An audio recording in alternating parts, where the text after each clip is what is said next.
اگر تم اللہ کی نعمتوں کا شمار کرنا چاہو گے تو ہرگز کر نہ سکو گے. گننا چاہو گے کہ میرے مولا نے کیا کیا عطا کیا ہے وہ گن نہیں سکو گے. اب ایک مثال میں آپ کو بتاؤں. ہمارے جسم میں ہاتھ، پیر، آنکھ، کان، ناک یہ اپنی جگہ پر، صرف جو بدن پر بال اگتے ہیں وہ بھی اللہ کی نعمت ہے. اگر ایک بال ٹوٹ جائے تو پھوڑی نکل آتی ہے جس کو بال توڑ کہتے ہیں. اگر یہ بال خامخواہ ہوتے تو اس جگہ زخم نہیں آتا. ایک بال کے نکلنے پر زخم ہوتا ہے، پھوڑی آتی ہے، یہ بتانے کے لیے کہ ایک نعمت تجھ سے گئی ہے تو درد کتنا ہوتا ہے. ہمارے جسم میں ہر شے اللہ تعالیٰ کی نعمت ہے، اور کسی بھی چیز کو رب تبارک و تعالیٰ نے عبث بیکار نہیں بنایا. قرآن پاک میں اللہ تعالیٰ فرماتا فَحَسِبْتُمْ أَنَّمَا خَلَقْنَاكُمْ عَبَثًا وَأَنَّكُمْ إِلَيْنَا لَا تُرْجَعُونَ. کیا تم یہ گمان کرتے ہو کہ ہم نے تمہیں بیکار بنایا ہے اور تم ہماری طرف نہیں لوٹائے جاؤ گے؟ کیا تم یہ اپنے آپ کے متعلق سوچتے ہو کہ میں ایک ایسے ہی پیدا کیا گیا ہوں، میرا کوئی کام نہیں ہے اور میرا وجود یہیں پر ختم ہو جائے گا؟ رب تبارک و تعالیٰ اس کی نفی فرماتا ہے، نہیں، ہر شے کو ہم نے ایک مقصد کے تحت پیدا فرمایا. حتیٰ کہ روایات میں یہ ملتا ہے جو زمین کے اندر موجود کیڑے مکوڑے ہیں ان کو بھی اللہ تعالیٰ نے بیکار نہیں بنایا. ضرور ان کا کوئی نہ کوئی کام ہے، کوئی نہ کوئی ان کا فائدہ ہے. ہم نے تحریروں میں روایات میں یہ بھی پڑھا تھا کہ موسیٰ علیہ السلام نے ایک مرتبہ دیوار پر ایک چھپکلی کو دیکھا تو پوچھا رب تعالیٰ سے، اے مولا اس کا بھی کچھ کام ہوتا ہے؟ یہ چھپکلی کو تو نے کیوں پیدا فرمایا؟ اللہ تعالیٰ کی طرف سے یہ جواب آیا، اے موسیٰ تھوڑی ہی دیر پہلے چھپکلی نے مجھ سے پوچھا ہے کہ موسیٰ کو کیوں پیدا کیا ہے. یہ رب تبارک و تعالیٰ کی نعمتیں ہیں کہ کسی بھی شے کو اللہ تعالیٰ نے عبث نہیں پیدا کیا، بیکار فضول لغو نہیں پیدا کیا. اور جن لوگوں نے اپنی زندگی کو فضول اور لغو سمجھا وہ جانوروں سے بھی زیادہ گر گئے. جن انسانوں نے اپنی اہمیت اور اپنی عظمت کو نہیں پہچانا وہ جانور سے بھی نیچے آ گئے، کیونکہ جانوروں کو بھی یہ اللہ تعالیٰ نے اتنی سمجھ عطا کی ہے کہ وہ اپنی زندگی کے کام کاج خود سمجھ لیتے ہیں کہ انہیں کس لیے پیدا کیا گیا ہے. اور وہ اپنے کام میں اگرچہ انہیں اللہ نے عقل نہیں عطا کی لیکن وہ اپنے کاموں میں مصروف ہیں. اور کیا آپ نے کبھی یہ دیکھا کتا اپنی فطرت کو چھوڑ کر بلی بن گیا ہو؟ کبھی آپ نے یہ دیکھا ہو کہ بلی اپنی عادتیں چھوڑ کر کے چوہا بن گئی ہو؟ وہ اپنی فطرت پر عمل کر رہے ہیں جس طرح ان کو اللہ نے پیدا کیا. لیکن انسان ایک مخلوق ایسی ہے جو اپنی فطرت کو چھوڑ کر کے دوسروں کی فطرت اپنانے میں پسند بھی کرتا ہے. کبھی یہ جانوروں کی طرح بننا پسند کرتا ہے. اسی وجہ سے امام غزالی رحمت اللہ تعالی علیہ نے لکھا ہے کہ جس انسان نے اپنے مقصد کو سمجھ لیا وہ کبھی فرشتوں سے افضل بنتا ہے، اور اگر وہ اپنے مقصد کو سمجھ نہیں سکا تو وہ جانوروں سے ذلیل ہو جاتا ہے. اس کی دو حیثیت ہیں، یا تو یہ ملائے اعلیٰ کی طرح مقدس بن جاتا ہے فرشتوں کی طرح، یا تو پھر جانوروں سے زیادہ نیچے گزر جاتا ہے. اور یہ بات ہمارے اپنے پیٹ کی نہیں ہے، قرآن پاک میں رب تعالیٰ اس کا ذکر فرماتا ہے. اللہ تبارک و تعالیٰ اپنے حبیب پاک صلی اللہ علیہ وسلم سے یوں ارشاد فرماتا ہے اَرَأَيْتَ مَنِ اتَّخَذَ إِلَٰهَهُ هَوَاهُ. اے رسول پاک صلی اللہ علیہ وسلم کیا آپ دیکھتے نہیں ایسے لوگوں کو جنہوں نے اپنی خواہشوں کو اپنا خدا بنا لیا ہے؟ یعنی جو ان کی طبیعت میں آئے، جو اپنے من میں آئے اس کو ہی کرنا شروع کر دیتے ہیں. ایسے لوگوں کو آپ نے نہیں دیکھا؟ اور رب تعالیٰ پھر فرماتا ہے اپنے نبی سے أَفَأَنْتَ تَكُونُ عَلَيْهِ وَكِيلًا. اے رسول کیا آپ ایسے انسانوں کی مددگار بنیں گے؟ جن لوگوں نے اپنی خواہشات کو اپنا معبود بنا لیا، اپنا خدا بنا لیا ہے، اپنے من مانی کو اپنی زندگی کا سب سے بڑا مقصد سمجھ لیا ہے، ایسے لوگوں کی اے حبیب آپ مدد مت فرمائیں۔ اب سنیے، میں نے جس آیت کو خطبہ مسنونہ کے بعد تلاوت کی تھی، اس میں بھی رب تعالیٰ یوں ارشاد فرماتا وَإِذَا أَنْعَمْنَا عَلَى الْإِنسَانِ أَعْرَضَ وَنَأَى بِجَانِبِهِ۔ دیکھو کتنی لگتی ہوئی بات ہے، قرآن پڑھو سمجھ میں آتا ہے، ہماری زندگی کی عکاسی اور ہماری زندگی کی ترجمانی صاف صاف میرا مولا فرما رہا ہے۔ جب جب ہم نے انسانوں کو نعمتوں سے بھر دیا، اعرض، وہ منہ پھیر دیتا ہے، وَنَأَى بِجَانِبِهِ، اور ایک کنارے چلا جاتا ہے اپنے رب کو چھوڑ کر کے۔ جب جب میں نے اس کو خوب نعمتیں دی، یہ منہ پھیر لیتا ہے۔ وَإِذَا مَسَّهُ الشَّرُّ كَانَ يَئُوسًا، اب پھر جب اس کو کوئی مصیبت پہنچتی ہے، کوئی برائی آ کر کے لگتی ہے، تو پھر امیدیں لگا کر کے پھر سے ادھر آ جاتا ہے۔ یہ انسان کی طبیعت اور فطرت کو رب تعالیٰ نے بیان فرمایا۔ تقریباً آج ہماری زندگیاں ایسی ہیں۔ میرے عزیزو، آج اس آیت کریمہ کے تحت میں اتنا کہنا چاہوں گا، بے شمار نعمتوں میں رب تبارک و تعالیٰ نے جو ہمیں عطا کی ہے، سب سے بڑی نعمت جو آج آپ کے پاس موجود ہے وہ آپ کی طاقت و قوت اور جوانی۔ یہ اللہ تعالیٰ کی عظیم نعمتوں میں سے ایک نعمت ہے۔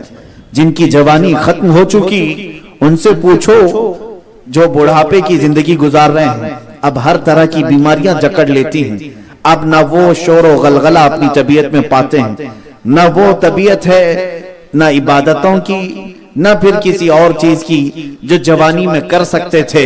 اور اس طرح سے جن لوگوں نے ضائع کیا، ان کے پاس سوائے پچھتاوے کے آخری زندگی میں کچھ نہیں ہوتا۔ یہ اور بات ہے کہ اللہ تبارک و تعالیٰ اپنے بعض بندوں کو آخری عمر میں ہدایت عطا فرماتا ہے اور وہ مسجد کی طرف چلے آتے ہیں۔ ایسے ہم نے بہت سارے بوڑھوں کو دیکھا، وہ مسجد میں لزوم اختیار کر لیتے ہیں اس طور پر کہ ہمیشہ لگے رہتے ہیں۔ یہ بھی میرے مولا کا فضل ہے ان پر، ورنہ بہت سارے ایسے ہیں جن کی جوانی بھی ضائع ہوئی اور بڑھاپے میں مولا نے ان کو توبہ کی مہلت بھی نہیں عطا کی۔ میرے عزیزو، آخر یہ جوانی جو اللہ تعالیٰ نے عطا کی ہے، کس کام کے لیے دیا ہے؟ کیا یہ بھی عبث بیکار بنائی گئی ہے؟ کیا یہ بھی ہمیں اسی طرح سے رنگینیوں کے لیے بنائی گئی ہے، عیاشیوں کے لیے مولا نے عطا کیا؟ جیسے بہت سارے نوجوان ہمیں جواب میں یہی کہتے ہیں کہ یہ ہماری لائف ہے، ہمیں جینے دیا جائے۔ بلکہ ابھی پاکستان میں نے ایک پوسٹر دیکھا، گئے نہیں تھے اگرچہ یہیں سے دیکھتے ہیں اخبارات میں، اس طور پر کہ عورتیں پوسٹر لے کر کے باہر پروٹیسٹ کر رہی ہیں، احتجاج کر رہی ہیں۔ بڑے تحریروں میں لکھا ہوا ہے، ہمارا جسم ہماری مرضی، معاذ اللہ رب العالمین۔ یہ مسلمان لڑکیاں تھیں، پوسٹر بینر لے کر کے باہر آئی ہوئی ہیں سڑکوں پر، ہمارا جسم ہماری مرضی۔ مطلب یہ ہے کہ ہمارا جسم ہے، ہم چاہے تو طوائف بنے، تمہیں کیا فرق پڑتا ہے؟ ہمارا جسم ہے، ہم ننگے گھومیں، تمہیں کیا فرق پڑتا ہے؟ ہمارے کپڑوں پر پابندی لگانے والے تم کیا کون ہوتے ہو؟ ہم ہاف پہنیں کہ فل پہنیں کہ یا پورے نکال دیں؟ ان عورتوں کا ایک بڑا مجمع سڑکوں پر اتر آیا تھا۔ اللہ اکبر! میرے آقا صلی اللہ علیہ وسلم کی پیشین گوئیاں، حضور پاک صلی اللہ علیہ وسلم نے جو قیامت کے قریب ہونے والے حالات بتائے تھے، وہ بھی ہمیں دیکھنے کو مل گئے۔ اللہ کے حبیب صلی اللہ علیہ وسلم کی بتائی ہوئی علامات میں میرے آقا نے یہ بھی ارشاد فرمایا، عورتیں اور مرد سڑکوں پر ننگا گھومنا پسند کریں گے۔ اور پھر یہ ارشاد فرماتے ہیں، تم دیکھو گے ایک زمانہ ایسا آئے گا میری امت پر کہ جس طرح کتے اور گدھے جوڑا کھاتے ہیں سڑکوں پر، مرد اور عورتیں اس طرح باہر جوڑا کھانے کو پسند کریں گے۔ اس طرح سے وہ اپنے جسمانی خواہشات سر عام کرنے کو پسند کریں گے۔ میرے آقا صلی اللہ علیہ وسلم نے 1400 سال قبل جو پیشین گوئیاں فرمائی تھی، وہ آج ہماری آنکھوں کے سامنے ناچتی ہوئی تصویریں نظر آ رہی، اور بہت دور کی بات نہیں، اب تو حالات ایسے ہیں کہ ہمیں ان کے بارے میں بولنے کی بھی اجازت نہیں دی جاتی۔ آپ کیوں بولتے ہو ان کو؟ آپ ان کے خلاف کیوں بولتے ہو؟ لوگوں کو ایسا لگتا ہے ہم ان کی آزادی چھیننا چاہتے ہیں، ایسا لگتا ہے کہ ان کی فریڈم، ان کی یہ حریت، اس کو ہم قتل کرنا چاہتے ہیں، ختم کرنا چاہتے ہیں۔ میرے عزیزو، اس کو آزادی نہیں کہتے، اس کو حریت نہیں کہا جاتا۔ اگر آزادی اور حریت ننگے پن کو کہا جائے تو پھر کتے اور جانور، بیل بھینس، یہ تو سب سے زیادہ آزاد ہے۔ اور فیشن اگر اسی کو کہا جائے تو جانور سب سے زیادہ فیشنیبل ہے، کیونکہ وہ کوئی کپڑے نہیں پہنتے۔ عزیزان گرامی، اللہ تعالیٰ نے تمہیں اشرف المخلوقات بنایا، تمام مخلوق میں سب سے بہترین چہرہ تمہیں عطا فرمایا، اور قرآن میں تمہاری تعریف میں یوں ارشاد فرماتا ہے لَقَدْ خَلَقْنَا الْإِنسَانَ فِي أَحْسَنِ تَقْوِيمٍ، ہم نے انسان کو سب سے اچھی صورت میں بنایا۔ وَلَقَدْ كَرَّمْنَا بَنِي آدَمَ وَحَمَلْنَاهُمْ فِي الْبَرِّ وَالْبَحْرِ وَرَزَقْنَاهُمْ مِنَ الطَّيِّبَاتِ وَفَضَّلْنَاهُمْ عَلَى كَثِيرٍ مِّمَّنْ خَلَقْنَا تَفْضِيلًا۔ اللہ فرماتا ہے ہم نے آدم کی اولاد کو تاج کرامت پہنایا، عزت بخشا ہے، اور خشکی اور تری کا انہیں مالک میں نے بنایا ہے، اور ان کو پاکیزہ چیزوں سے ہم نے رزق دیا۔ آپ نے کبھی محسوس کیا کہ بہت سارے جانوروں کو ہم دیکھتے ہیں وہ کھانے میں محتاج کس طرح ہوتے؟ ہمارے گھروں کی بکریاں، ان کے سامنے چارہ ڈالو وہ سر جھکا کر اپنی زبان سے چاٹ کر کھا لیتی۔ بیل، بھینس، اس کے علاوہ جانوروں کو ہم نے دیکھا وہ رزق کو، اپنے پیٹ کی بھوک کو بجھانے کے لیے اپنے سر سے، اپنے زبان سے چاٹ کر کھا لیتے ہیں۔ بہت سارے جانوروں کو یہی طریقہ دیا گیا ہے، لیکن صاحب تفسیر روح المعانی فرماتے انسان تجھے معلوم نہیں زندگی گزارنے کے لیے اگر سب سے زیادہ ضرورت کسی چیز کی ہے تو وہ رزق کی ہے، بغیر رزق کے بندہ زندہ نہیں رہتا۔ سب سے زیادہ محتاج ہم رزق کے ہیں، باوجود اس کے مولا تعالیٰ نے تمہیں سر رزق کے سامنے جھکنے نہیں دیا، ہاتھ عطا کیا تاکہ تم لقمے اٹھاؤ اور اپنے سر تک لے جاؤ، تاکہ دنیا یہ دیکھے جس چیز کے بغیر تم جیتے نہیں، مولا نے اس کے سامنے بھی تمہارا سر جھکنے سے محفوظ رکھا، تمہیں اس سے بھی محفوظ رکھا۔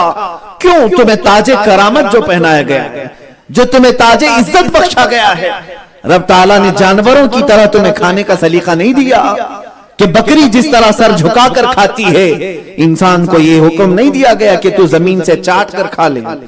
اگر کوئی اس طرح کھاتا ہے تو پھر وہ جانور ہے، ورنہ رب تعالیٰ نے ہمیں ہاتھ عطا فرمائے، ہم لقمے اٹھا کر کے اپنے منہ تک لے جاتے ہیں۔ اس سر کو کتنی عزت بخشی ہے رب تعالیٰ نے، اور صرف اس لیے کہ یہ جھکے تو صرف اس کے پاس جس نے اس سر کو بھی پیدا کیا، باقی کسی اور کے سامنے نہیں۔ چاہے رزق کے بھی ہم محتاج ہوں زندگی بھر، لیکن ان کے سامنے جھکنے نہیں دیا۔ میرے عزیزو، اللہ عز و جل نے ایک ایسا چہرہ ہمیں عطا فرمایا جو ساری مخلوقات میں نہیں دیا گیا، حتیٰ کہ فرشتوں کو بھی اس بات پر رشک ہے کہ اللہ تعالیٰ کی محبوب مخلوق اگر کوئی ہے تو وہ انسان ہے، کیونکہ قرآن پاک میں رب تعالیٰ ارشاد فرماتا وَإِذْ قَالَ رَبُّكَ لِلْمَلَائِكَةِ إِنِّي جَاعِلٌ فِي الْأَرْضِ خَلِيفَةً، یاد کرو جب تمہارے رب نے فرشتوں سے یہ فرمایا کہ میں زمین میں اپنا خلیفہ پیدا کرنا چاہتا ہوں۔ ہمارا ابھی کسی کا وجود نہیں تھا، آدم علیہ السلام کو بھی نہیں پیدا کیا گیا تھا، اس وقت کی بات ہے۔ فرشتوں سے رب تعالیٰ نے یہ ارشاد فرمایا میں زمین میں اپنا خلیفہ بنانا چاہتا ہوں، میرا نائب ہوگا، میری سلطنت کو قائم کرے گا، میری حکومت کو قائم کرے گا۔ فرشتوں نے اس وقت رب تعالیٰ سے یہ پوچھا تھا اے رب تعالیٰ ہم تو زیادہ تسبیح بیان کرتے ہیں، تیری حمد ہم زیادہ کرتے ہیں، کیا تو ایسے انسان کو اپنا خلیفہ بنائے گا جو زمین میں جا کر کے قتل، خون ریزی، فساد مچائے گا؟ رب تعالیٰ نے ارشاد فرمایا انی اعلم ما لا تعلمون، میں جو جانتا ہوں وہ تم نہیں جانتے۔ یعنی مطلب یہ ہے کہ میں جس مخلوق کو پیدا کر رہا ہوں اس میں بعض انسان وہ ہوں گے جن کی عبادتوں پر اے فرشتوں تمہیں بھی رشک ہوگا، تمہیں بھی رشک ہوگا، اور یقیناً ایسے انسان آئے بھی دنیا میں کہ اللہ تبارک و تعالیٰ کے ملائکہ ان کی تعریف کرنے لگ گئے کہ اے رب العالمین یہ تیرا فلاں بندہ کیسے عبادت کرتا ہے. ایسے کہ بعض حدیثوں میں موجود ہے کہ بعض ایسے بھی بندے رب تعالیٰ کے دنیا میں موجود ہوتے ہیں کہ جب وہ کلمہ طیبہ کا ورد کرتے ہیں تو حاملان عرش یعنی جو عرش کو اٹھانے والے فرشتے ہیں وہ رب تعالیٰ سے عرض کرنے لگ جاتے ہیں کہ اے مولا اس بندے کی زبان سے تیرا کلمہ بڑا پیارا لگتا ہے تو اس کی بخشش فرما دے, اسے جنت واجب فرما دے. یہ حدیثوں میں موجود ہے. آخر میں بتانا یہ چاہتا ہوں میرے عزیزوں, ملائکہ کو بھی اگر کسی مخلوق پر رشک ہے تو وہ ہم جیسوں پر ہے, انسانوں پر ہے. لیکن یہاں پر اگر اپنی اہمیت نہیں سمجھا تو انسان نہیں سمجھا. انسان خود اپنی اہمیت کو سمجھ نہیں سکا اور اس وجہ سے یہ ذلت کی زندگی گزارتا چلا گیا. جس کو اپنی اہمیت معلوم ہو, میں آپ سے پوچھتا ہوں کیا آپ کیا بڑے مرتبے حاصل نہیں کرنا چاہتے, رب تعالیٰ کا قرب حاصل نہیں کرنا چاہتے؟ بہت سارے لوگ ولی بننے کے لیے الگ الگ طریقے بتاتے ہیں. میں امام اعظم ابو حنیفہ کے دربار میں لے چلتا ہوں. پوچھا گیا آپ سے کہ کون ہے اللہ کا ولی, اللہ کی معرفت کب حاصل ہوتی ہے, اللہ کی پہچان کب حاصل ہوتی ہے؟ آپ نے بہت سادے جملوں میں کہا, یہ نہیں فرمایا کہ اتنے وظیفے کر لے, اتنے روزے رکھ لے, اتنی مجاہدے کرے تب جا کر کے اسے معرفت حاصل ہوگی, بلکہ سمپل ایک چھوٹی سی بات, لگتی چھوٹی ہے لیکن وہی زندگی ہے. فرماتے ہیں من عرف نفسہ فقد عرف ربہ, جس نے اپنے آپ کو پہچان لیا وہ اپنے رب کو پہچان, وہ رب تک پہنچ جائے گا. اور حقیقت میری بات یہی, اسی طرف میں آپ کو لانا چاہتا ہوں میرے عزیزوں. اے نوجوانوں, اگر تم خود اپنی حقیقت پہچان لو تو دنیا میں کسی اور چیز کے اسٹڈی کی بھی ضرورت نہیں پیش آئے گی. اس لیے کہ اپنا مقصد جب بندہ جان لے تو پھر وہ گمراہی کے دلدل میں نہیں جاتا. اس کے سامنے, اس کی نظروں کے سامنے ہمیشہ ایک ٹارگٹ ہوتا ہے کہ مجھے رب نے کیوں پیدا کیا. حتیٰ کہ سیدنا عبد القادر جیلانی غوث العظم بغدادی رضی اللہ تعالیٰ عنہ جب آپ کی عمر مبارکہ 7 سال کی تھی یا 9 سال کی تھی, مدرسہ جایا کرتے تھے. بچپن میں کھیل کود کا شوق سب کو ہوتا ہے. ایک گائے چلی جا رہی تھی, آپ اس کے پیچھے پیچھے بھاگ رہے تھے اس کو پکڑنے کے لیے. گائے کو پکڑ لوں, گائے پیچھے مڑتی ہے, فصیح عربی میں بیان کرتی ہے الہذا خلقت ام بہذا امرت یا عبد القادر, اے عبد القادر اللہ نے کیا تجھے اسی لیے پیدا کیا کہ میرے پیچھے لگا رہے, یا تجھے اللہ نے اس بات کا حکم دیا ہے؟ حضرت شیخ عبد القادر جیلانی رضی اللہ تعالیٰ عنہ فرماتے میں وہاں سے پلٹ آیا, اس کے بعد زندگی بھر کبھی مجھے کھیلنے کی خواہش ہی نہیں تھی, اس لیے کہ پتا چلا کہ رب تعالیٰ نے اس لیے نہیں بنایا مجھ کو کہ گائے کے پیچھے پھروں.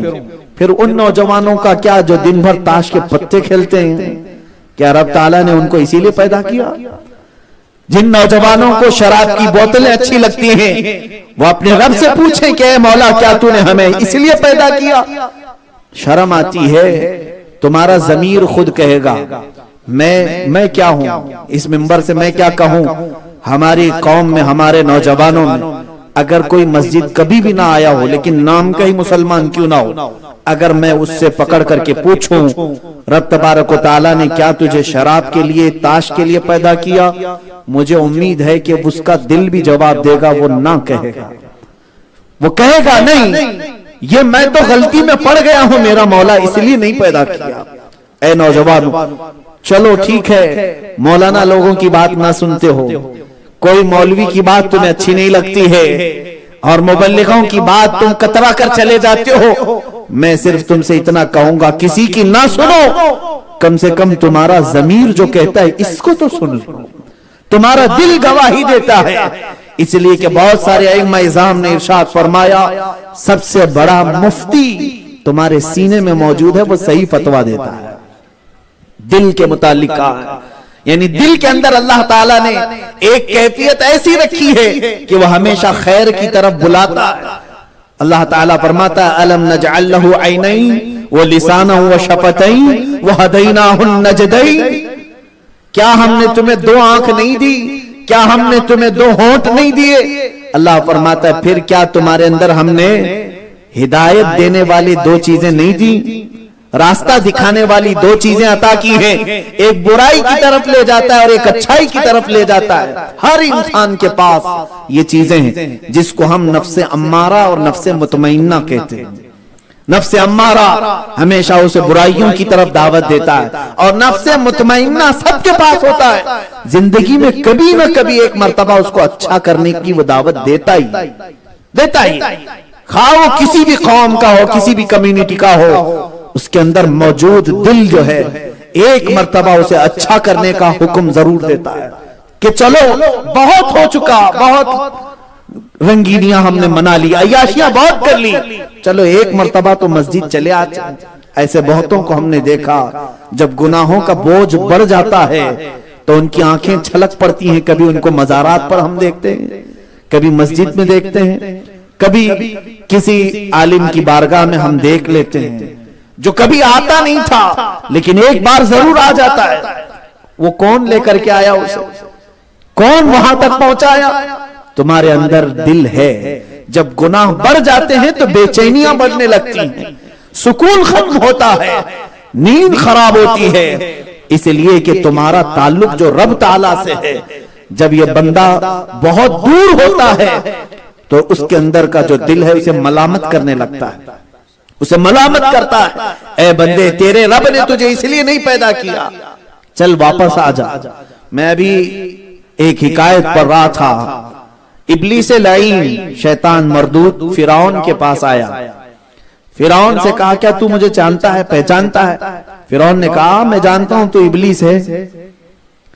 شیطان نے کہا چلو پہچان لیا، لیکن ایک کام تو نے میرے سے بھی بڑا کر دیا، میں نے ایسا کبھی نہیں کیا تھا۔ فرعون سے شیطان کہتا ہے۔ فرعون نے پوچھا وہ کون سا کام میں نے تجھ سے بڑا کیا ہے؟ شیطان کہتا ہے میں تجھ سے علم میں بھی زیادہ ہوں، عمر میں بھی زیادہ ہوں، بہت علم بھی ہے، عمر بھی میری تیرے سے زیادہ ہے، لیکن میں نے کبھی خدائی کا دعویٰ نہیں کیا تھا، تو نے وہ کر دیا، تو خدائی کا دعویٰ کر بیٹھا۔ فرعون سے کہتا ہے، تو فرعون کہتا ہے نہیں چلو وہ میں معافی مانگ لوں گا اور میں اس سے باز آ جاؤں گا۔ ابلیس لعین کہتا ہے نہ ایسا مت کرو، جو کر دیا وہ رہنے دو، اب اگر تو واپس آئے گا تو تیری قوم تجھے چھوڑ دے گی، تجھے آلریڈی سارے لوگوں نے خدا مان لیا ہے، اسی پر قائم رہ تو، لیکن میں تو صرف بتانے آیا ہوں کہ مجھ سے بھی تو بڑا نکل گیا۔ اب اس کے بعد ابلیس لعین کہتا ہے اے فرعون تجھے معلوم ہے ہم دونوں سے بھی بڑا دنیا میں ہے، ہم دونوں سے بھی بڑا دنیا میں ہے۔ فرعون نے پوچھا وہ کون ہے؟ ابلیس لعین کہتا ہے وہ بندہ جسے روزانہ مولا کھلاتا پلاتا ہے اور اپنے مولا سے آنکھیں بند کر کے بھاگتا ہے، اس لیے کہ میں نے نبی کا انکار کیا تھا اور تو خدائی کا دعویٰ کیا تھا، لیکن کچھ بندے ایسے ہیں جو کھاتے بھی ہیں اس کا، پیتے بھی ہیں اس کا، ساری نعمتیں استعمال کرتے ہیں، لیکن جب وہ بلاتا ہے تو آنکھ بند کر کے بھاگتے ہیں۔ وہ ہم دونوں سے بھی بڑے لوگ ہیں۔ عزیزان گرامی وقار، ہمارا شمار کہیں ایسا تو نہیں ہے۔ ابلیس لعین جس کے متعلق کہا میرے عزیزو اے نوجوانو، اللہ تعالیٰ کی جو نعمتیں ہمیں عطا کی گئیں اس میں ایک بڑی نعمت جوانی ہے۔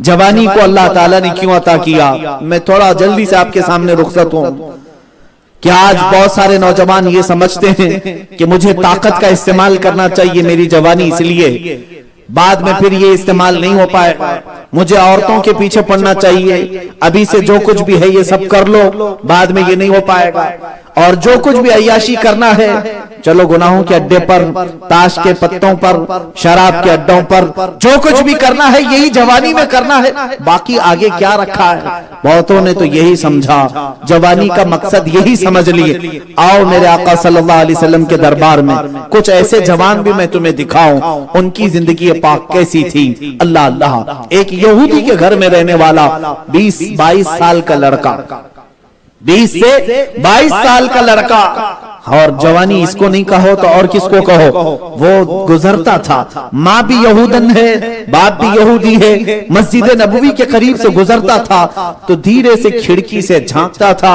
حضور پاک صلی اللہ علیہ وسلم کے چہرے انور کو دیکھتا تھا، آفتاب رسالت کو دیکھتا، وہ کرنیں جو پھوٹتی تھی چہرے رسول سے، اس سے اسے طمانینت حاصل ہوتی، قلب کو سکون ملتا. وہ یہودی تھا اگرچہ، لیکن یہ معاملہ زیادہ دن چلا نہیں، اس لیے کہ ماں باپ کو پتا چلا ہمارا بیٹا چھپ چھپ کر کے محمد عربی کو دیکھنے جاتا ہے. ان کے والدین نے پکڑ کر کے اسے مارا بھی، پیٹا بھی، ڈانٹا بھی. اس کے بعد بھی وہ نہ مانا، چوری چھپے جا کر کے حضور کو دیکھتا رہا. ایک مرتبہ ایسا ہوا کہ باپ نے قید کر دیا، اکلوتا بیٹا تھا. یہودیوں کو ڈر سب سے زیادہ اسی بات کا ہوتا ہے، اگر بچے مر جائیں تو خوف نہیں، لیکن سب سے بڑا خوف یہ ہے کہ دین نہ چھوڑ دے، دین چھوڑ کر کے نہ جائے.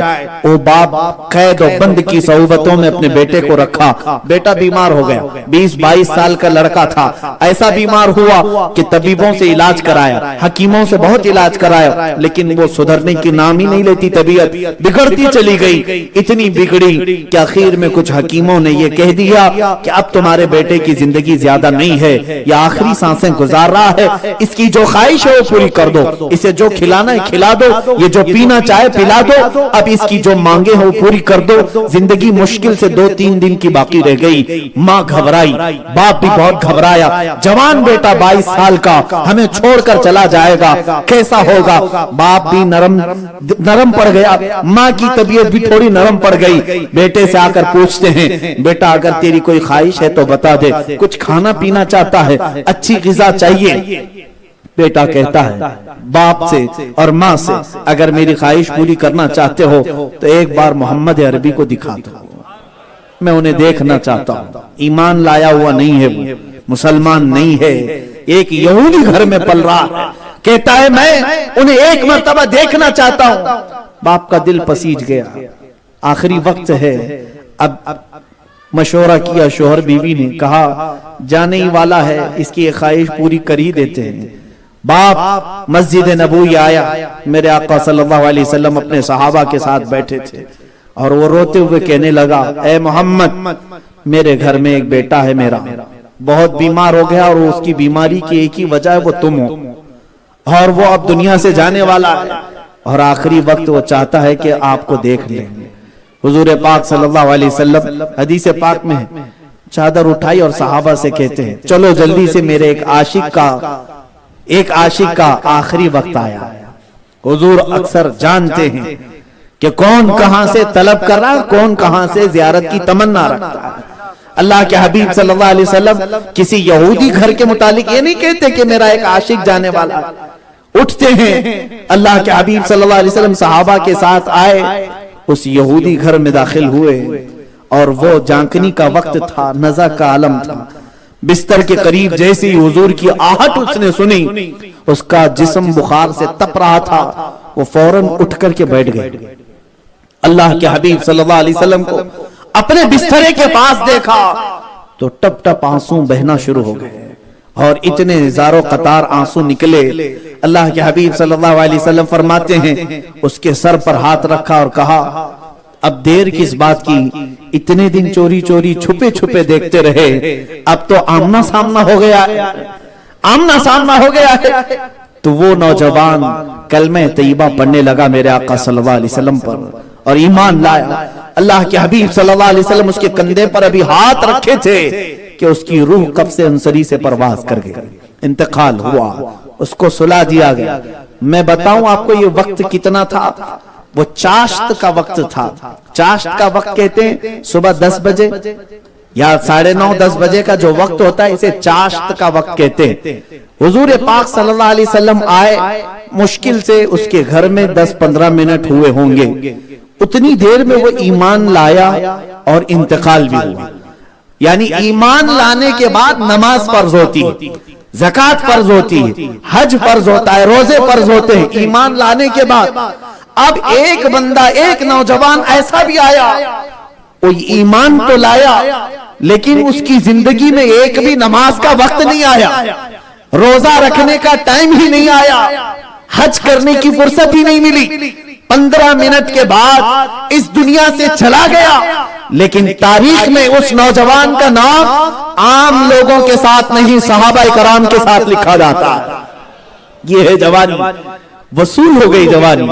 15 منٹ میں ایمان لایا میرے آقا صلی اللہ علیہ وسلم پر، اور مقام کون سا حاصل کیا؟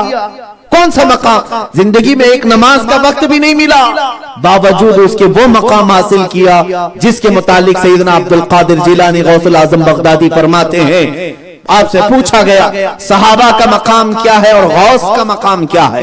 غوث کا مقام کیا ہے؟ فرماتے ہیں سنو، غوث کا مقام اور صحابی کا مقام پوچھتے ہو؟ صحابہ جو رسول اللہ کے ساتھ جہاد میں جایا کرتے تھے، جن گھوڑوں پر بیٹھ کر کے بجاتے، ان گھوڑوں کے ٹاپ کے نیچے سے جو دھول اڑتی تھی، اس جگہ کو بھی غوث پہنچ نہیں سکتا، غوث کا مقام وہاں نہیں پہنچ سکتا۔ اب مجھے بتاؤ میرے عزیزو، وہ ایک نوجوان 20-22 سال کا جس کی نگاہیں چہرے مصطفیٰ پر پڑی، وہ غوث و قطب و ابدال سے بھی بلند ہو گیا، کتنا بلند مقام حاصل کیا۔ میں کہتا ہوں کہ جوانی یہ ہے جس نے اپنی جوانی کو صحیح کام میں استعمال کر لیا۔ آج ہم نے یہ سوچا کہ ہماری آنکھیں عیاشی دیکھنے کے لیے، ہماری آنکھیں گندے حسن کو دیکھنے کے لیے ہیں، اسی میں تو زندگی گزرتی چلی گئی۔ صبح سے شام ہم یہی سرچ کرتے رہتے ہیں کس کا حسن لمبا ہے، کس کا حسن زیادہ ہے، اسی تمام چیزوں میں ہم نے اپنی آنکھوں کو ایسا خیرہ کر دیا ہے کہ یہ جو بصیرت تھی ہمارے آنکھوں کی وہ کھو گئی، وہ ختم ہو گئی۔ ہمارے پاس 2 روشنیاں تھیں، آپ کو میں بتاؤں، ایک یہ روشنی جو ہم دیکھ رہے ہیں آج، اس کو بصارت کہتے ہیں، ایک دوسری روشنی ہے جو اللہ نے مومنوں کو عطا کی تھی، ایمان والوں، اس کو بصیرت کہتے ہیں۔ مثال کے طور پر میری آنکھیں یہ پردے تک دیکھ رہی ہیں، یہ بصارت ہے، اور پردے کے پیچھے بھی دیکھ لے تو یہ بصیرت ہے، یہ بصیرت ہے۔ آپ میرے سامنے آئے ہیں، آپ کا چہرہ میں دیکھ رہا ہوں، یہ بصارت ہے، اور آپ کے دل میں کیا گزر رہا ہے یہ اگر میں نے دیکھ لیا تو یہ بصیرت ہے۔ ہمیں 2 روشنیاں دی گئی تھی، بصارت اور بصیرت، لیکن جب انسان اپنی آنکھوں کا غلط استعمال کرتا ہے، اللہ تعالیٰ اس کی بصیرت کو ختم کر دیتا ہے، بصیرت ختم ہو جاتی ہے۔ یہی تو بات ہے کہ آج بصیرت زندہ نہیں رہی، اس لیے ہم اپنی محفلوں میں میرے آقا کو محسوس بھی نہیں کر پا رہے ہیں۔ اللہ کے حبیب صلی اللہ تعالیٰ علیہ وسلم کے متعلق ائمہ اعظام نے لکھا ہے، جب کبھی غلاموں نے ان کی محفل سجائی ہے، میرے آقا اس محفل میں ضرور تشریف لاتے ہیں، لیکن آنکھیں دیکھتی کیوں نہیں؟ اس لیے کہ بصیرت جو ختم ہو گئی، ہماری بصیرت جو ضائع ہو گئی، ہماری آنکھوں نے اتنے گناہ کیے، اتنی ساری بے حیائیاں دیکھی کہ رب تبارک و تعالیٰ کو اب یہ پسند نہیں کہ یہ لال اور یہ خراب آنکھوں سے میرے حبیب کے چہرے کو دیکھے۔ عزیزان گرامی وقار، میں یہ عرض کر رہا تھا، چند زبان میں وہ بھی بتاؤں آپ کو، مصطفیٰ کریم صلی اللہ تعالیٰ علیہ وسلم کے دربار میں ایسے بھی آئے سیدنا بلال حبشی رضی اللہ تعالیٰ عنہ، جوانی کی عمر ہے، اور میرے آقا صلی اللہ علیہ وسلم سے ایسی محبت ہوئی کہ مکہ والے اس محبت کی بہت بڑی سزا انہیں دیتے رہے، بہت بڑی سزا، حتیٰ کہ انگارے دہکائے جاتے تھے اور بلال حبشی کو ننگی پیٹھ پر سلایا جاتا تھا، ان کی گوشت پیٹھ کے پیچھے کا گوشت گل جاتا تھا، یہاں تک کہ جب وہ کھڑے ہوتے تھے تو ان کی چربی لٹکتی تھی جسم کی، اور اتنا ہی نہیں، جب انگارے ان کے چربی سے ٹھنڈے ہوتے تو اور دہکائے جاتے تھے۔ حضرت خباب بن الارت رضی اللہ تعالیٰ عنہ، یہ بھی ایک نوجوان صحابی ہیں، تبلیغ اسلام میں مصروف تھے، تو کفار و مشرکین نے ایسا قید کر کے کھمبے پر باندھ دیا اور ان کے ناخنوں کو پکڑ سے کھینچا اور ان کی ناک کو کاٹا، کان کو کاٹا، ان کی آنکھ میں گرم سلائیاں پھیری گئیں۔ وہ ایک نوجوان، میں یہ اس لیے عرض کر رہا ہوں میرے عزیزو، یہ وہ نوجوان تھے جنہوں نے مصطفیٰ کریم صلی اللہ علیہ وسلم کے دربار میں اپنا سب کچھ لٹایا، تکلیفیں برداشت کی۔ تم کیا سوچتے ہو قیامت کے دن ان کا سامنا نہیں کرو گے؟ قیامت کے دن بلال حبشی بھی تمہارے سامنے آئیں گے، خباب بن الارت بھی تمہارے سامنے آئیں گے، اور سیدنا امام حسین بھی تمہارے سامنے آئیں گے، شہید کربلا جن کے خون کے قطرے آج تک سوکھے نہیں، اور اسی آبیاری نے اسلام کو آج تک زندہ رکھا ہے، اور ہم تو ان کے نام کے کھچڑے کھا رہے ہیں۔ اگر مولا حسین قیامت کے دن اپنے اس خونی جبے میں تشریف لائیں اور ان نوجوانوں سے پوچھیں، اے نوجوانوں، میں نے 22 سالہ علی اکبر کو کٹوا دیا تھا، میرا 19 سال کا قاسم جس کی لاش پر گھوڑے دوڑتے رہے میں دیکھ کر صبر کر لیا، صرف اس لیے کہ دین اسلام تم تک پہنچ جائے، میرے آقا کا سچا مذہب تمہارے آگے آنے والی نسلوں تک صاف صاف پہنچ جائے۔ حتیٰ کہ اے نوجوانوں، میرے 6 ماہ کے بچے پر، ان کے گلے پر جو حلقوم پر تیر چلائے گئے، میں نے وہ بھی میرے ہاتھوں میں دیکھ لیا۔ میری ننھی سکینہ کو بے آبرو کرنے کی کوششیں کی گئی، خیمے اہل بیت پر ظلم کے پہاڑ توڑے گئے، اور تم کیا کر رہے تھے اپنی جوانی میں؟ اگر مولا حسین قیامت کے دن سوال کریں، میں پوچھتا ہوں اے نوجوانوں، کتنے لوگوں کے پاس حسین اعظم کا سامنا کرنے کی ہمت ہے؟ کتنے لوگوں کے پاس جرأت ہے کہ میں امام حسین کا سامنا کر سکوں گا، میں انہیں جواب دے سکوں گا؟ ورنہ تو ہماری زندگی ڈوب مرنے کے برابر ہے۔ ہماری نوجوانی، ہماری جوانی عورتیں پٹانے میں، یہی ایک عام لفظ ہے، اس کے پیچھے گیا، یہ اس کے پیچھے گیا، انہی میں تمام چیزوں کی زندگی کو گزار دیا، اور پھر اس کو کہہ مار کر کے کہانیاں سنائیں کہ میں نے اس لڑکی کی آبرو لوٹی ہے، میں نے اس کی عزت لوٹی ہے۔ معاذ اللہ رب العالمین، مسلمان نوجوان کو رب تبارک و تعالی نے قرآن میں جو مقام عطا کیا ہے، فرماتا ہے رب تعالی وَأَنْتُمُ الْأَعْلَوْنَ، تم پوری دنیا میں سب سے بلند و بالا ہو، سب سے بلند و بالا ہو۔ رب تعالیٰ نے فرمایا کنتم خیر امت اخرجت للناس، پورے انسانوں میں تمہیں سب سے بہترین امت میں نے بنایا ہے۔ تو وہ کہاں گئی وہ بہترین، وہ کہاں گئی وہ بلندی؟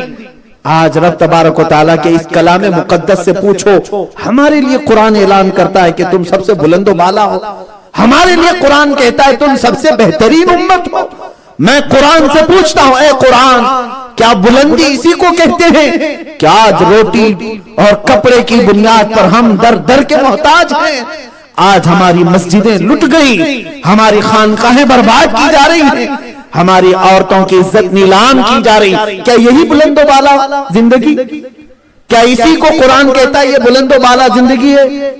قرآن سے میں نے پوچھا کہ تو کہتا ہے کہ تم سب سے بہترین امت ہو، لیکن دنیا میں جگہ جگہ ہمارے نام بہت ہی خراب لسٹ میں آ رہے ہیں۔ کون سی خیر ہے؟ قرآن سچ کہہ رہا ہے یا پھر غلط کہہ رہا ہے؟ نہیں، قرآن کا ایک حرف بھی جھوٹا نہیں ہو سکتا۔ قرآن نے مجھے جواب دیا، اے نادان، میں تو سچ ہی کہہ رہا ہوں۔ ان مسلمانوں کے لیے میں نے نہیں کہا جو اپنے رب اور اپنے رسول کو پیٹ پیچھے ڈال دیے، ان مسلمانوں کو قرآن کہتا ہے انتم الاعلون، جنہوں نے اللہ اور اس کے رسول کے آگے اپنا سر جھکا لیا، ان کے لیے میں نے یہ اعلان کیا۔ قرآن سے ہمیں یہ جواب ملا۔ اے میرے عزیزو، سچ کہا ہے علامہ اقبال نے، ان کے جو ہم غلام تھے خلق کے پیشوا رہے، ان کے جو ہم غلام تھے خلق کے پیشوا رہے، ان سے پھرے جہاں پھرا پھرائی کمی وقار، اور وہ زمانے میں معزز تھے مسلمان ہو کر، آج ہم خار ہوئے تاریخ قرآن ہو کر۔ درس قرآن کو اگر ہم نے نہ بھلایا ہوتا، یہ زمانہ نہ زمانے نے دکھایا ہوتا۔ میرے عزیزو، اللہ تبارک و تعالیٰ کی ایک عظیم نعمت تمہارے ہاتھوں میں آج موجود۔ اللہ کے رسول صلی اللہ تعالیٰ علیہ وسلم نے ارشاد فرمایا، چند چیزیں ایسی ہیں ان کو غنیمت جانو۔ وہ کئی چیزیں ہیں، اس میں سے 3 چیزوں کا ذکر میں عرض کر رہا ہوں۔ حضور پاک صلی اللہ علیہ وسلم فرماتے ہیں، اپنی صحت مندی کو بیمار ہونے سے پہلے غنیمت جانو، بیمار ہونے کے بعد یاد آئے گا صحت کتنی اچھی چیز تھی۔ میرے آقا فرماتے ہیں صحت کو بیمار ہونے سے پہلے غنیمت جانو۔ دوسری چیز میرے آقا فرماتے ہیں جوانی کو بڑھاپا آنے سے پہلے غنیمت جانو، غنیمت سمجھو کہ جو تمہارے پاس نعمت ہے چند دنوں کے بعد زائل ہونے والی، ختم ہونے والی۔ روزانہ ہمارے اوپر جو دن آ رہے ہیں، 1000 چاہ کر کے بھی تم اپنی جوانی کو روک نہیں سکو گے۔ تمہارے چہرے پر جھریاں خود بخود آئیں گی، دانت خود بخود جھڑنے لگیں، بال خود بخود سفید ہونے لگیں۔ اچھا اگر سارے کلر ملا کر لگا بھی لو تو اندر سے جو جوانی ختم ہوگی اس کا کوئی علاج بھی نہیں کر پاؤ گے۔ فرمایا گیا دنیا کے سارے معجون مل کر قوت جوانی کا ایک قطرہ نہیں پیدا کر سکتے، ایک قطرہ نہیں بنا سکتے۔ بڑھاپا آئے گا تو یہ نعمت زائل ہو جائے گی۔ آخری چیز رسول کریم صلی اللہ علیہ وسلم نے فرمایا، میں نے دو چیزیں عرض کی، صحت مندی کو بیمار ہونے سے پہلے غنیمت جانو، جوانی کو بڑھاپا آنے سے پہلے غنیمت جانو، اور زندگی کو موت آنے سے پہلے غنیمت جانو۔ اس لیے کہ مرنے کے بعد تم ہائے ہائے کرتے رہ جاؤ گے، ایک عمل کا بھی موقع نہیں دیا جائے۔ وہ بھی قرآن کہتا ہے فَلَوْ أَنَّ لَنَا كَرَّةً فَنَكُونَ مِنَ الْمُؤْمِنِينَ۔ قرآن یہ کہتا ہے مرنے کے بعد بہت سارے کافر، بہت سارے بد عمل رب تعالیٰ کے حضور یہ کہتے ہیں فَلَوْ أَنَّ لَنَا كَرَّةً، اے مولا ایک بار تو لوٹا دے دنیا میں، ایک بار، فَنَكُونَ مِنَ الْمُؤْمِنِينَ، ہم سچے مومن بن کر کے آئیں گے، سچے مومن بن کر کے آئیں گے۔ یہ تمنا سب کریں گے موت کے بعد، لیکن رب تعالیٰ فرمائے گا اب ختم ہو گئے عمل کی زندگی، اب حساب کا وقت شروع ہو چکا ہے۔ اسی لیے رسول کریم صلی اللہ علیہ وسلم نے ارشاد فرمایا اپنی موت سے پہلے زندگی کو غنیمت جانو۔ جن نوجوانوں نے اپنی زندگی کو عیاشیوں میں گزار دیا ان کو یہ سارا درد موت کے وقت دکھا دیا جائے گا۔ اور یہ گناہوں کی لذت میں بار بار کہا کرتا ہوں کھجلی کی طرح ہے، کھجانے میں آدمی کو اچھا لگتا ہے لیکن بعد میں جو چمڑی اکھڑ جاتی ہے، جو زخم ہوتا ہے وہ بہت دن تک چلتا ہے، اور اگر زخم سوکھ بھی گیا تو داغ چھوڑ کر جاتا ہے۔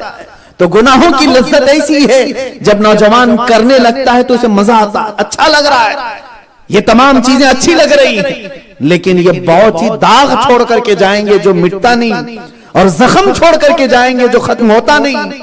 اس لیے باز آنے کی ضرورت ہے۔ ہاں میں ایک بات یہ بھی کہوں گا، اگر آپ میری بات سے سہمت نہیں ہیں، یہ کیا باتیں کر رہے ہیں، ہم کو دنیا میں جینا ہے یا نہیں، کیا ہماری آزادی ختم کریں گے؟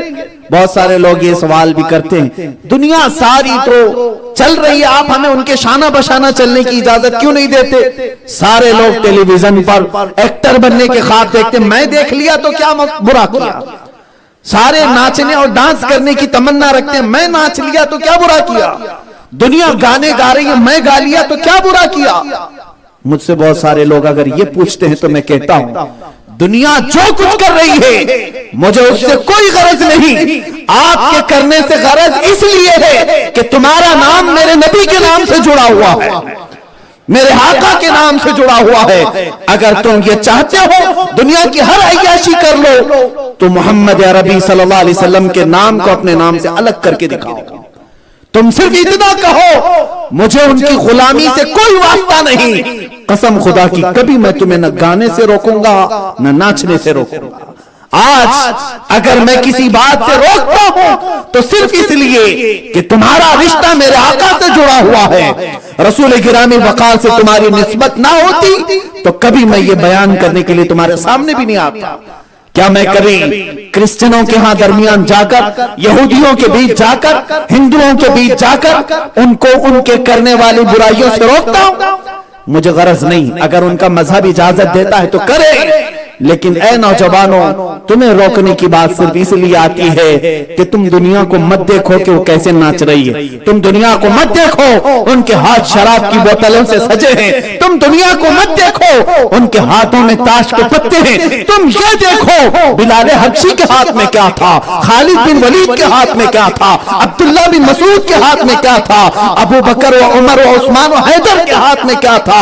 اگر تم نے یہ دیکھ لیا قسم رب ذوالجلال کی پھر وہ وقت آئے گا جب فرشتے آسمانوں سے تم پر سلامی بھیجا کریں گے، سلامی بھیجا کریں گے۔ عزیزان گرامی وقار، میں نوجوانوں کی بات کر رہا ہوں، آپ یہ سوچتے ہیں اب کون ملے گا ایسا نوجوان؟ میں چند ایسی بھی چیزیں رکھ دوں آپ کے پاس۔ اللہ تبارک و تعالی جب بندہ بچنا چاہے تو اس کے لیے ہزار راستے پیدا کرتا ہے، ہزار راستے۔ یہ تو بہانے ہیں ہمارے کہ ہمیں جینا ہے سب کے ساتھ، یہ نہیں ہو سکتا، وہ نہیں ہو سکتا، یہ ہمارے دل اور اپنے من کی باتیں ہیں۔ ورنہ جو بندہ رب تعالیٰ سے قریب ہونا چاہتا ہے، مجھے دل پر ہاتھ رکھ کر کے بتاؤ کیا تمہارا خدا جھوٹ بولتا ہے؟ کیا ایسے خدا کو مانتے ہو جو جھوٹ بولتا ہے؟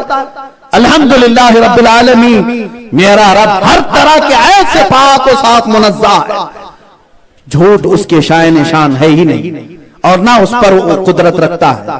اللہ تبارک و تعالی جو وعدہ فرماتا ہے وہ سچا ہے۔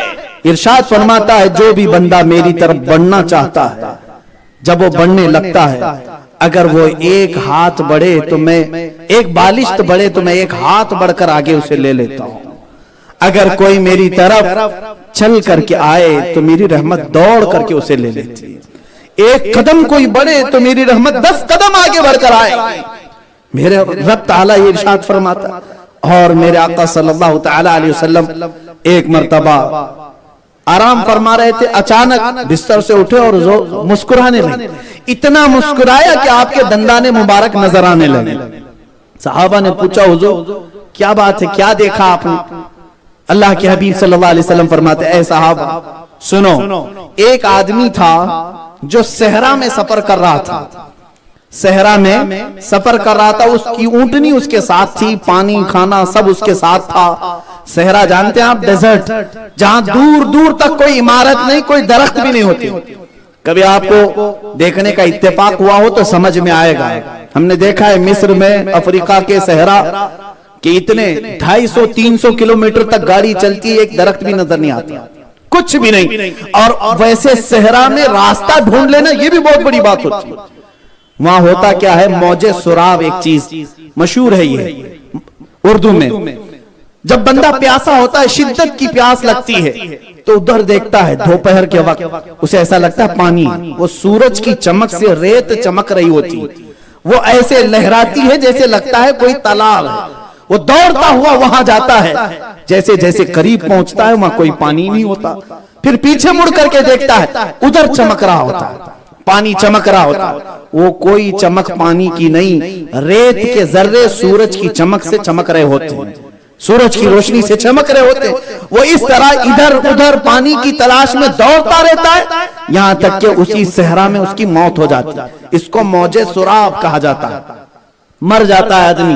صحرا میں کئی لاشیں پڑی رہتی ہیں جو اس زمانے میں سفر کرتے تھے۔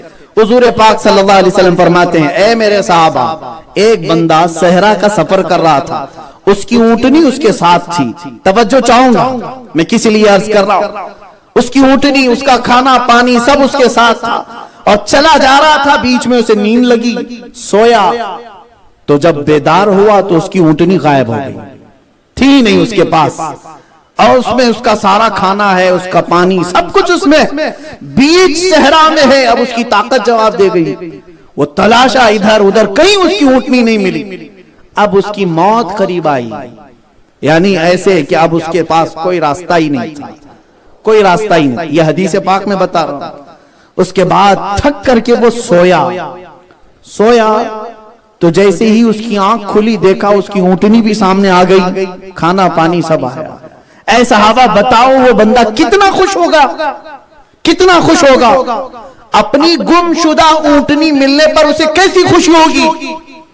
صحابہ کہتے ہیں یا رسول اللہ، اس کی زندگی کی سب سے بڑی خوشی ہوگی، جو کھوئی ہوئی اونٹنی اس کی واپس مل گئی، اسے سب سے زیادہ خوشی ہوگی۔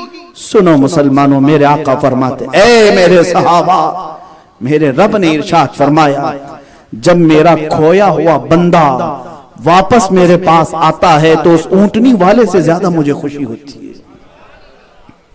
میرا بندہ جب واپس آتا ہے میرے دربار میں، جو مجھ سے دور ہوا تھا، مجھے اس اونٹنی والے سے زیادہ خوشی ہوتی ہے۔ یہاں تک کہ حدیث پاک میں ہے، اللہ تبارک و تعالی فرماتا ہے انا انتظار عبدی، میں میرے بندے کے انتظار میں ہوں، میں میرے بندے کے انتظار میں ہوں، یہ پلٹ آئے گا۔ آپ کیا سمجھتے ہیں، یہ جو سمندر ہمارے پاس قریب میں ہے، ممبئی والے تو اچھی طرح سمجھتے ہیں کہ اس کی چڑھتی کا وقت، بھرتی کا وقت ہوتا ہے، شام کے وقت سمندر باہر تک آتا ہے، پھر دن میں دور تک جاتا ہے، روز کا یہ کیا ہے اس کا؟ آپ کیا سمجھتے ہیں یہ کوئی رسم و رواج یا اس کی فطرت ہے؟ بلکہ حدیث پاک میں ہے روزانہ سمندر انسانوں کے گناہوں پر بھڑک کر کے باہر آتا ہے۔ جو انسان گناہ کرتے ہیں زمین پر، وہ اپنی پوری قوت کے ساتھ باہر آنے لگتا ہے اور اجازت چاہتا ہے رب قدیر تو اجازت دے دے، میں ابھی ایسی تباہی مچاؤں گا کہ ان میں سے کوئی گنہگار باقی نہیں رہے گا، ان کا وجود میں ختم کر دوں گا۔ تو رات میں اللہ تعالیٰ سے اجازت لینے آتا ہے کہ تو اگر اجازت دے تو میں پورے شہر کو تباہ کر دوں، یہ پورے لوگوں کو تہس و نہس کر دوں۔ رب تعالیٰ فرماتا ہے اے سمندر واپس جا، میں میرے بندے کے توبہ کے انتظار میں ہوں، میرا بندہ پلٹ آئے گا، یہ واپس آئے گا، میں اس کے انتظار میں ہوں۔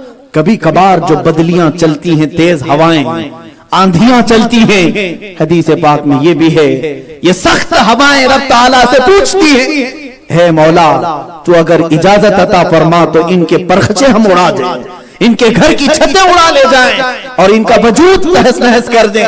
رب تعالیٰ فرماتا ہے اے ہوا ٹھنڈی ہو جاؤ، میں میرے بندے کے توبہ کے انتظار میں ہوں۔ اے میرے عزیزو، اس مولا کو کب تک انتظار کراؤ گے؟ اس رب قدیر کو آپ اگر پلٹ کر کے واپس آ جاتے اور عرض کرتے اے مولا تیرا بندہ تیرے پاس آ چکا ہے، تو پھر دیکھنا اپنی زندگی میں اس کی رحمتیں کس طرح تمہیں تھام لیتی ہیں، کس طرح تھام لیتی ہیں۔ کہ عشق مولا کو پسند تھے، وہ آ رہا ہے، قبروں والے ایک دوسرے کو مبارکبادی دیتے ہیں، اور جب اس جوان کا جنازہ قبرستان کے دروازے پر پہنچتا ہے، فرمایا امام غزالی نے سارے مردے اپنی قبروں میں کھڑے ہو جاتے ہیں اور عرض کرتے ہیں اے مولا اس میت کو ہمارا پڑوسی بنا دے، ہمارے بغل میں اسے دفن ہونے کی تو توفیق بخش دے۔ ہر کوئی یہ تمنا کرتا ہے، میں کہتا ہوں عزت ہو تو ایسی عزت جس کی قبروں والے کھڑے ہو کر کے استقبال کریں۔ اور ایک روایت یہ بھی فرماتے ہیں امام غزالی، کچھ بندے ایسے ہوں گے جنہوں نے تاریکیوں میں زندگی گزاری، عیاشیوں سے سب میں داغ چھوڑ کر کے گئے، جس کو دیکھا اسے پریشان کیا، نہ ان کا مسجد میں کوئی نام ہے، نہ مصلی پر کبھی ان کے سجدے لگے ہیں، نہ تسبیح ان کے ہاتھ میں آئی۔ انہوں نے اگر دنیا میں کچھ کیا تو اپنے گناہوں کے داغ چھوڑ کر کے گئے، ہر جگہ اپنی عیاشیوں کے نشان چھوڑ کر کے گئے۔ اس کا بھی جنازہ جائے گا، اس کی بھی میت اٹھے گی، لیکن اس کا حال یہ ہوگا قبرستان والے سب چیخ مارتے ہیں، پناہ مانگتے ہیں اے رب العالمین اس کا جنازہ آنے سے پہلے کسی گڑھے میں اسے گرا دے، اس لیے کہ آج وہ آئے گا اور اس پر تیرا عذاب جو شروع ہوگا ہمارا سکون غارت ہو جائے گا، ہمارا سکون ختم ہوگا۔ میں پوچھنا چاہتا ہوں اے نوجوانوں، اب کامیابی تم کسے کہتے ہو؟ کیا کفار و مشرکین کی طرح زندگی کے 4 دن عیاشی میں گزار کر جن کا عقیدہ یہ ہے مر جاؤ یہیں جل جاؤ ختم ہو گیا کچھ نہیں ملنے والا؟ نہیں، تم مسلمان ہو، تمہارا عقیدہ یہ ہے کہ نہیں اس کے کن عقیدہ نہیں ہے، بس یہی سب کچھ ہے، ایسے لوگوں کو فالو نہ کرو۔ تمہارا عقیدہ یہ ہے قیامت قائم ہونی ہے اور اس میں شک کرے گا تو ایمان سے نکل جائے گا، حساب حق ہے، حساب تو رب تعالیٰ لے کر رہے گا، اس میں شک کرو گے تو ایمان سے نکل جاؤ گے۔ پھر پل صراط حق ہے، جہنم کے اوپر سے گزرنا ہر ایک کو ہے، اس کا انکار کرو گے تو اسلام سے نکل جاؤ گے۔ پھر جنت بھی حق ہے، دوزخ بھی حق ہے، اس کا ہم انکار نہیں کر سکتے۔ جب اتنا سارا تمہارے پاس عقیدہ ہے تو پھر زندگی گزارنے کے لیے نمونہ کسی اور کو کیوں بنایا؟ آئیڈیل کسی اور کو کیوں بنایا؟ میں آخری بات یہ عرض کرنا چاہ رہا تھا، ایک جوان بصرہ کا ایسا بھی ہم نے دیکھا، اللہ سلامت رکھے نوجوانوں کی آنکھوں کو جو یاد خدا میں بہ گئیں۔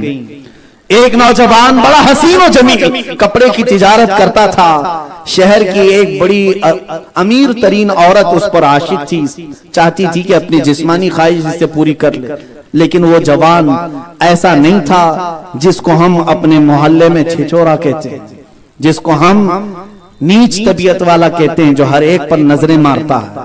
وہ نوجوان بڑا سنجیدہ سلجھا ہوا اور بڑا باحیا تھا، وہ کئی مرتبہ اس پر ڈورے ڈالتی رہی، وہ کبھی ٹس سے مس نہیں ہوا، کبھی اس کی طرف متوجہ نہیں ہوا۔ ایک مرتبہ وہ خاتون اپنی ایک کنیز کو، اپنی ایک خادمہ کو کپڑا خریدنے کے لیے بھیجتی، بہت سارا کپڑا خریدو اور اس کو کسی طرح میرے گھر لے آؤ۔ ایک بوڑھی عورت آئی، اس جوان سے کپڑا خریدتی ہے، بہت بڑا تھان، کہا کہ بیٹا میں اٹھا نہیں پاؤں گی، تو گھر تک لے چلے تھا۔ وہ بھولا بھالا نوجوان تھا، اٹھایا اور گھر تک لے آنے کی بات کی۔ اب وہ اس امیر ترین عورت کے گھر لے آئی، کپڑا اندر رکھنے کے لیے وہ آیا تو دروازے بند کر دیے. اب وہ عیاش عورت آئی اور کہتی اب تیرے نکلنے کا کوئی راستہ نہیں, میں بہت دنوں سے تیرا انتظار کر رہی ہوں, میرے جسم کی خواہش پوری کر دے. وہ ڈرنے لگا, کہا اللہ سے ڈر, یہ سب سے خطرناک گناہ ہے جس سے رب تعالیٰ کا عرش ہل جاتا ہے, اس سے اللہ کا عرش کانپتا ہے, تو ڈر جا. وہ خاتون پر کچھ بھی اثر نہ ہوا, وہ بہت منت سماجت کیا, وہ چھوڑنے کو تیار نہیں تھی. اب تجھے مار دوں گی اگر نہیں میرے ساتھ تو نے کیا. اس نے کہا ٹھیک ہے. دیکھیں بچنا چاہے تو بندہ کیسے کیسے راستے اختیار کرتا ہے. وہ طہارت کے لیے گیا اندر, اور اندر جا کر اس طہارت خانے کی غلاظت اٹھا کر اپنے جسم پر لگانا شروع کیا. جو پخانہ جو بھی طہارت خانے میں غلاظت تھی اور چہرے پر لگایا, سر پر لگایا. باہر آیا تو عورت دیکھ کر کے پاگل مجنون چلانے لگی, یہ کیا ہے, یہ کیا کیا تو نے, یہ تو پاگل ہے, اسے کون میرے گھر لایا, دروازہ کھولو, اسے بھگاؤ, اس کی بدبو اتنی خطرناک ہے. نکالا. اس کو تو ایسا لگا, دنیا کو ایسا لگا کہ ذلیل کر کے نکالا گیا, لیکن یہ بندہ تھا کہ خوشیوں میں نکلنے لگا. اے مولا تیرا شکر ہے, یہ اوپر کی غلاظت سے تو بہتر ہے کہ میں اندر کی غلاظت نہیں لیا. جو باطن کو, جو دل کو غلیظ کرنے والا گناہ تھا, مولا تو نے اس سے تو مجھے بچا لیا, یہ تو کیا پاک ہو جائے گا. گیا وہ بندہ قریب کی ایک نہر میں غسل کیا, اور میرا رب جب بندے اس کی طرف آتے ہیں تو انہیں ایسے ہی چھوڑتا بھی نہیں. اللہ اللہ, تاریخ میں لکھا ہوا ہے وہ غسل کر کے جیسے ہی نکلا اس کے جسم سے مشک و عنبر کی خوشبو آنے لگی. اتنا ہی نہیں, وہ قبر میں دفن کیا گیا. موت کے بعد کئی سالوں تک اس کی قبر سے بھی مشک کی خوشبو آتی تھی, صرف اس لیے کہ اس بندے نے رب تعالیٰ سے خوف کیا اور دنیا کی غلاظت لگائی. تو مولا نے دنیا والوں کو دکھایا کہ جو بندہ میرے لیے دنیا کی غلاظت لگایا, تم یہ مت سمجھو کہ وہ غلیظ ہو گیا, میں نے دنیا میں اس کو مشک و عنبر سے نہلایا ہے تو جنت میں کتنی خوشبو دیے جائے. اے میرے عزیزو, اے نوجوانوں, ہماری زندگی اسی کام کے لیے نہیں ہے. آج میں دعوت دینے کے لیے یہاں آیا ہوں اس محلے والوں کو خاص طور پر. اے نوجوانوں, اب سنبھلنے کا وقت ہے. پوری دنیا ہمارے اوپر اتنی خطرناک نگاہیں لگا بیٹھی ہے. ہر ایک کی خواہش یہ ہے انہیں توڑ دو, انہیں مروڑ دو, ان کا آپ وجود ختم کرو. بلکہ تو اب ایسی باتیں ہونے لگی, معاذ اللہ رب العالمین, قرآن کو جھوٹا کلام کہا جانے لگا. میرے آقا صلی اللہ علیہ وسلم کی شان میں گستاخیاں, توہین آمیز جملے بکے جا رہے ہیں, اور پوری قوم ہماری غفلت کی نیند سوئی ہے. کسی کو کچھ بھی نہیں پڑا ہے, کوئی کچھ نہیں ایکشن, کہیں سے کسی کے اندر بیداری ہمیں دیکھنے نہیں ملتی. ایک وقت وہ تھا, بہت دور نہیں جاؤں گا میں, ابھی چند دنوں پہلے کی بات, چند سالوں پہلے, یہاں پر موجود سارے لوگ جانتے ہوں گے, ہمارے ملک میں نہیں بلکہ ایشیا میں بھی نہیں, ڈنمارک میں یہ ایک کارٹونسٹ نے میرے آقا صلی اللہ تعالی علیہ وسلم کی شان میں گستاخی کی تھی. تو اس کے لیے ہر جگہ سے, ہر گلی سے ہمارے بچے نکل آئے, ممبئی میں بھی, ہر جگہ, ہندوستان, پوری دنیا بھر میں محسوس کرتا ہوں اس واقعے کو شاید 10-12 سال ہو گئے ہوں گے. 10-12 سال پہلے یہ ولولہ تھا, یہ جوش تھا کہ پوری قوم مسلم اپنے نبی کے متعلق سننا گوارا نہیں کرتی. میرے آقا کی شان میں اس نے کچھ بکا نہیں تھا, لیکن کارٹون نکالا تھا پیپر میں. ہم سب بھڑک گئے, جوش میں آئے, باہر سڑکوں پر آئے.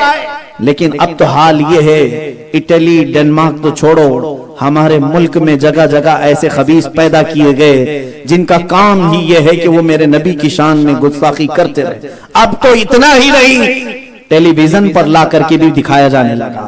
میں یہ کہنا چاہتا ہوں, اس سے ایک علامت ہمیں سمجھ میں آنے لگی ہے, وہ یہ ہے کہ دھیرے دھیرے ہمارا ایمان ختم ہوتا جا رہا ہے. اس لیے خیر لو کہ ایمان کو اپنے پھر سے زندہ رکھو. جس کا ایمان زندہ ہوگا وہ اپنے نبی کے خلاف کبھی سننا گوارا نہیں کرے گا. آج دنیا چن چن کر کے مارنے کی کوشش کر رہی. دیکھو آج اخبارات تو آپ دیکھتے ہوں گے, نیوز تو دیکھتے ہوں گے, کچھ ایسے لوگ بھی یہ اعلان کر رہے ہیں کہ ہم ہندوستان کو سیریا بنا دیں گے. ہم یہاں پر بھی سیریا کو دیکھ رہے ہیں کہ یہاں پر بھی وہی ہو جائے گا. کہ یہ کیا ہمیں تانا دینا چاہتے ہیں, یہی نا کہ جس طرح سے ملک شام میں ظالموں نے قتل و خون کا بازار گرم کر رکھا ہے, وہاں کے حالات تو ایسے ہیں، اللہ اکبر، 50 جنازے اور نماز پڑھنے والے 2 لوگ ہیں، 50 میتیں، جنازے اٹھانے والے لوگ نہیں۔ تو یہ ساری کیفیت کو لوگ یہ کہنے لگ گئے کہ اب یہاں پر بھی یہی ہم کیفیت پیدا کر دیں گے۔ اے مسلمانوں بیدار ہو جاؤ، اے نوجوان، آج تمہاری ضرورت ہے اسلام کو، بانی اسلام صلی اللہ تعالی علیہ وسلم کی کردار کو عمل کرنے کی۔ اب بہت زیادہ غفلت کی نیند سو گے تو پھر ایک وقت ایسا آئے گا جس کے متعلق میں بارہا کہا کرتا ہوں۔ میں سعودی عرب میں جمعہ کی نماز پڑھنے کے لیے، ایک بہت ہی عظیم مسجد ہے جس کے خطیب و امام اہل بیت اطہار میں سے، میرے آقا کی اولاد میں سے ہیں اور صحیح العقیدہ سنی ہیں، ان کے ہاں نماز کے لیے میں حاضر تھا تو وہ نوجوانوں کو جنبش دیتے ہوئے ایک بات کہہ گئے، وہ ہمیشہ میرے ذہن میں رہ جاتی، سینے میں لگ گئی تھی۔ انہوں نے یہ کہا تھا، اے نوجوانوں، تم پر اللہ نے بہت بڑی ذمہ داری رکھی ہے، اگر یہ امانت نہیں سنبھالو گے تم یہ سوچو کہ میں عیاشی میں چلا جاؤں۔ آپ کو معلوم نہیں آپ کے پیچھے کتنی چھوٹے چھوٹے بچوں کی ایک فوج ہے جو تمہیں فالو کر رہی ہے، جو تمہارے ہر عمل کو دیکھ رہی ہے۔ یہ نوجوانوں کی ایک بڑی ذمہ داری ہے کہ تم اپنے عمل ٹرانسفر کرو ان کے اندر، ان کو اسلام، ایمان، اچھے اخلاق آپ ٹرانسفر نہیں کرو گے تو اس خطیب و امام اہل بیت اطہار میں سے ہیں حضرت ایدروس حفظہ اللہ، وہ فرماتے ہیں کہ اے نوجوانوں، چند دنوں کے بعد وہ زمانہ آ جائے گا کہ تمہاری اولاد پھر پوچھنے لگے گی کہ محمد کسے کہتے ہیں۔ معاذ اللہ رب العالمین، ایسی نوبت ہمارے گھروں میں نہ آئے، ایسی نسل ہم دیکھیں نا۔ اس لیے آپ ایکٹیو ہو جاؤ، قرآن سے لگاؤ، نماز سے لگاؤ، مسجدوں کی طرف پلٹ آؤ، دین اسلام کی کچھ تو اپنی اندر حمیت پیدا کرو۔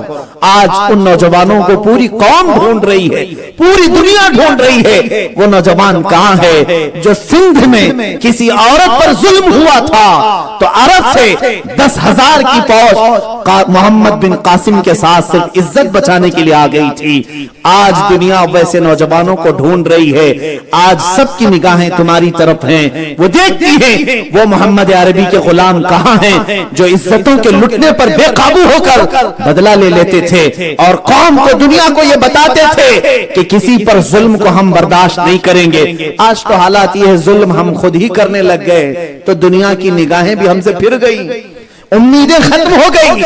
ورنہ آج دیکھتے نہیں ہماری مسجدوں کے دروازے پر آج بھی بہت سارے لوگ اپنے بچوں کو لے کر پانی کی بوتل لے کر کھڑے رہتے ہیں۔ ان کا عقیدہ یہ ہے، یہ اللہ کی بارگاہ میں سر جھکا کر کے نکلتے ہیں، ان کی زبان میں پاور ہوتا ہے، یہ دم کر دیں ہمارے بچے صحیح ہو جائیں۔ آج بھی عقیدہ ہے لوگوں کا، اس لیے تو مسجدوں کے دروازوں کے باہر کھڑے رہتے ہیں۔ لیکن تم سمجھ نہیں پا رہے ہو اپنی اہمیت کو، اپنی عظمت کو، اپنی حیثیت کو۔ جس امت میں رب تعالیٰ نے تمہیں پیدا کیا، اس امت میں پیدا ہونے کے لیے نبی دعا کیا کرتے تھے، بنی اسرائیل کے انبیاء دعا کرتے تھے، اے مولا ہمیں آخری نبی کی امت میں پیدا کر دیتا، آخری نبی کی امت میں پیدا کر دیتا۔ ایک روایت قلیوبی میں یہ بھی لکھی گئی ہے، ادریس علیہ السلام اللہ کے ایک نبی ہیں، ان کو رب تعالیٰ نے ان کی خواہش کے مطابق جنت کی سیر کروائی۔ وہ جنت دیکھنے گئے اور اس کے بعد بہت سارے محلات دیکھے۔ ایک محل جو بہت ہی وسیع و عریض، اس کی کوئی انتہا نہیں تھی، اس میں بھی داخل ہونا چاہ رہے تھے۔ دربان جنت نے روک دیا، اے اللہ کے نبی ادریس علیہ السلام آپ اس میں نہیں داخل ہو سکتے۔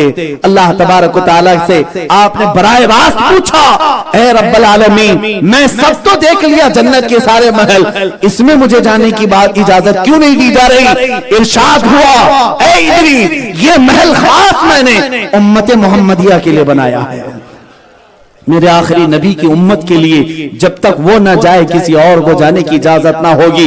ادریس علیہ السلام نے اس وقت یہ دعا کی، اے رب العالمین کاش میں اس محمد عربی کی امت میں پیدا ہوتا جس میں پیدا ہونے کی تمنا انبیاء کیا کرتے تھے، اور ہم جیسوں کو مولا نے بن مانگے پیدا کیا اور ہم اہمیت نہیں جان رہے۔ ہم اپنی حیثیت کو نہیں جان رہے, اپنی فضیلت کو نہیں سمجھ رہے, اسی لیے تو ہماری زندگی عیاشیوں میں چل پڑی.